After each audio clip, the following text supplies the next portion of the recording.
Bienvenidos en Contexto, mi nombre es Sebastián Salazar y los voy a acompañar durante los siguientes 30 minutos. El día de hoy solo nos vamos a hablar de un tema, las vacunas. ¿Qué son?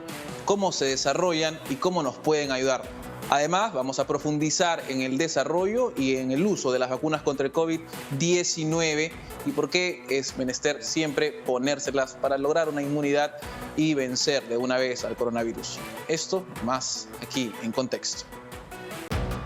En Contexto llega gracias a la Fundación Naumann, Universidad César Vallejo, examen de admisión 21 de febrero y los portales.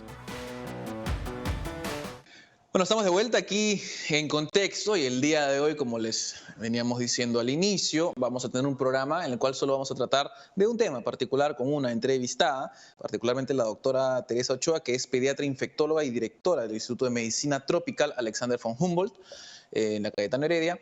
Y ella nos va a explicar primero, en el primer bloque vamos a ver lo que son las vacunas, por qué son importantes ponerse vacunas, si es que así lo fuera, hay efectos secundarios, qué riesgos hay. Y en la segunda parte vamos a hablar específicamente y se lo vamos a dedicar exclusivamente a la vacuna o a las vacunas contra el COVID-19 y básicamente cuáles son las distinciones que hay entre los distintos tipos. Como ustedes bien saben, las vacunas no son algo nuevo en general. Son además una de las cosas que permiten que la sociedad siga avanzando sin mayores problemas, sobre todo en los más niños, ya que se les pone una cantidad de vacunas bastante altas. De hecho, por ejemplo, para bebés de 1 año, la cobertura en vacunas contra varias enfermedades supera el 80% a nivel mundial, es decir, que más del 80% de niños tienen. Hay otras cantidades de enfermedades contra las que no, pero esto muestra la importancia que hay. Ahora bien, usualmente producir una vacuna, todas las fases de investigación, todas las fases luego de desarrollo y de pruebas y demás suelen durar, bueno, varios años, si no quinquenios a veces, y como hemos visto para el COVID-19 específicamente, estos procesos se han acelerado drásticamente, ¿no? Y además tenemos una cantidad que además son vacunas con mecanismos distintos, como son la de Pfizer, la de AstraZeneca, la de Sinopharm, Novavax, Sinovac, Sputnik 5, Sputnik V y otras más en realidad que están en desarrollo. Sin embargo, una cantidad importante de peruanos no quiere vacunarse. Hay un rechazo de 48% de peruanos en una encuesta que se dio hace no mucho, que no quiere básicamente ponerse la vacuna contra el COVID porque tiene miedo, uno, a los efectos secundarios y no saben cómo se ha creado tan rápido realmente. Entonces, para ver un poco esto, vamos a tener estas dos bloques separados y vamos a iniciar entonces con el primero. Muchas gracias, doctora Ochoa, por estar aquí con nosotros en Contexto. Muchas gracias por la invitación. Creo que este tema es fundamental, sobre todo en el contexto en el que nos encontramos actualmente acá en el Perú y en el mundo. Bueno, empecemos con una pregunta fundamental a la vez y básica, sabiendo qué es exactamente una vacuna.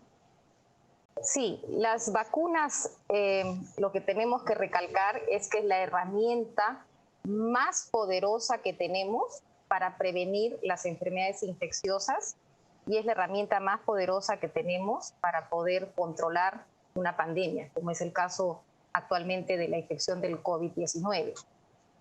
Una vacuna se produce para que nuestro propio organismo pueda producir mecanismos de defensa. Entonces, quizás ahí, primero adelantar qué es lo que nuestro organismo normalmente hace cuando nos enfrentamos frente a un microbio, ¿no? Puede ser un virus, una bacteria.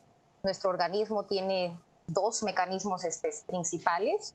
Uno son las células, los linfocitos, y otro mecanismo es con la producción de los anticuerpos, que son proteínas específicas contra ese microbio que nos ayudan a combatir la infección, a neutralizar el virus y la bacteria. Entonces, lo que hacen las vacunas es que a través de toda esta tecnología y los adelantos de la medicina, de la ciencia, permite en el organismo, ya sea por vía oral o por vía intramuscular, introducir una parte pequeña del microorganismo, que puede ser una proteína, puede ser su material genético, o en algunos casos todo el virus, que obviamente no produce enfermedad, está muerto, inactivado, de tal forma que nuestro organismo, al enfrentarse a esa sustancia externa, extraña, que la reconoce como agresiva, empieza a producir anticuerpos.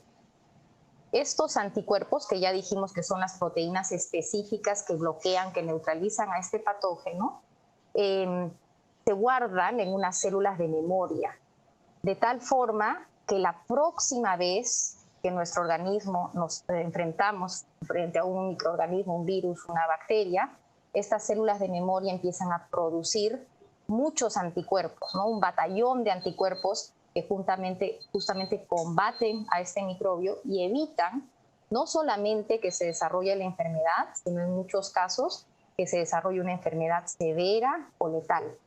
Entonces es la herramienta más poderosa que tenemos para prevenir las infecciones y además prevenir que tengamos formas severas de estas infecciones. Ahora, la importancia entonces creo que queda clara, ¿no? Esta es la primera herramienta para de alguna manera prevenir cualquier tipo de riesgo de infección. Sin embargo, me imagino que también conforme ha ido avanzando la ciencia, hay riesgos a ponerse vacunas o hay gente que a veces siente que hay riesgos, sobre todo cuando, digamos, están en etapas de desarrollo, me imagino. Bueno, las vacunas, como todo medicamento, hasta un simple paracetamol puede tener efectos adversos, ¿no? Entonces, por eso es que se realizan los ensayos clínicos para poder evaluar no solamente la eficacia, es decir, qué tan bien funcionan, qué tanto protegen, sino también el tema de seguridad. Entonces, en el desarrollo de las vacunas están todos estos procesos que son múltiples, desde los ensayos preclínicos que se hacen en el laboratorio con cultivo de células, que se hacen con animales, todo el estudio preclínico, para luego pasar a los estudios clínicos en diferentes fases para evaluar cuidadosamente si estas vacunas producen en mayor cantidad efectos adversos. Muchos de los efectos adversos que se dan con las vacunas son de tipo local y es importante poder hacer entender a la población que estos efectos son más que nada localizados en el sitio donde se ha colocado la vacuna.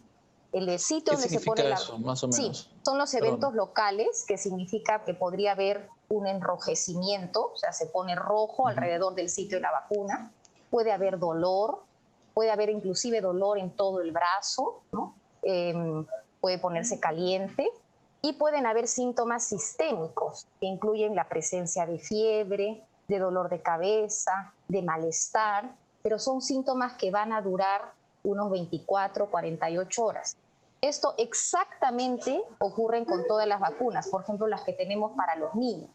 Los niños, sabemos cuando se vacunan, los bebitos de 2 meses, 4 meses, 6 meses, reciben su vacuna, pueden tener dolor, por supuesto no nos dicen, pero sabemos que hacen fiebre, por ejemplo, ¿no? Entonces, es lo que nosotros conocemos que es la reactogenicidad, que es la parte de nuestro organismo que justo está reaccionando frente a la vacuna, lo cual quiere decir que estamos en buen camino, porque estamos justamente produciendo estos anticuerpos.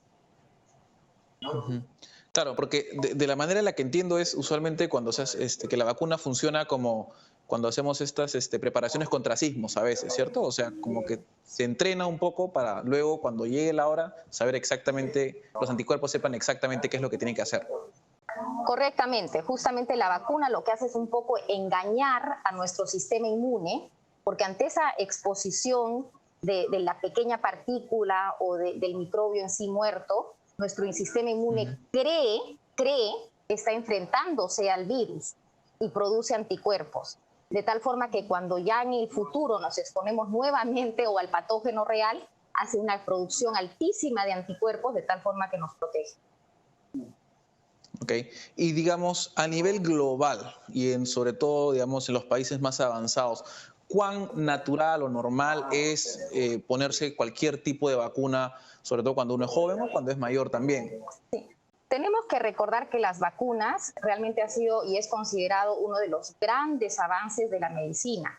Como mencionaste al inicio, en la población pediátrica, nosotros, inclusive a nivel nacional, que tenemos un excelente programa de vacunación, tenemos entre 15 y 17 vacunas que aplicamos a los niños desde que nacen, solamente para que los que son papás van a estar más al tanto, pero es importante recordar a la población. De nacimiento tenemos la vacuna de BCG, la de hepatitis B, A los 2 meses reciben un montón de vacunas, reciben difteria, tétanos, pertusis, polio, neumococo, rotavirus, hemófilus influenza, hepatitis B.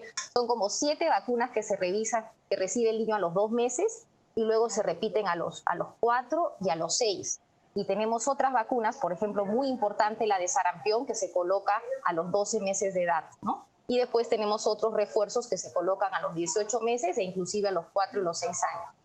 Estas vacunas, para que funcionen realmente, se necesita que haya una buena cobertura en la población. Es decir, que por lo menos lo ideal es el 85% de la población esté vacunada. Si vemos los datos a nivel mundial, esto varía de país en país, por supuesto, porque hay sistemas de salud más sólidos que se aseguran que su población esté vacunada y en otros casos no estamos tan bien, como a veces ha ocurrido en el Perú. Pero en general nuestras coberturas de vacunación están por encima del 80-85%. Entonces, acá creo que lo importante es transmitir que gracias a las vacunas es que tenemos prevención de infecciones que a la larga llevan a que esos niños no tengan infecciones mortales de niños y que luego puedan llevar justamente a la edad adulta y llegar justamente a tener mayor expectativa de vida. Gracias al desarrollo de la vacuna es que ahora ya no solo hay vacunas para los niños, sino que también se están usando vacunas para los adultos. Y eso es un gran desarrollo de la medicina. Adultos que pueden ser prevenidos contra la neumonía severa por el neumococo, por el herpes zóster, por la hepatitis B, las gestantes que pueden vacunarse para luego proteger a su bebé. Es una cosa fabulosa y que a nivel mundial hay una aceptación de años de este avance de la medicina. Claro, bueno, muchísimas gracias. Vamos a ahora más bien irnos a una breve pausa y luego vamos a tratar de conectar lo que estamos viendo en estos momentos con el desarrollo pues, de la vacuna o de las vacunas contra el COVID-19. No se mueva, doctora. Vamos a una pausa y volvemos con más.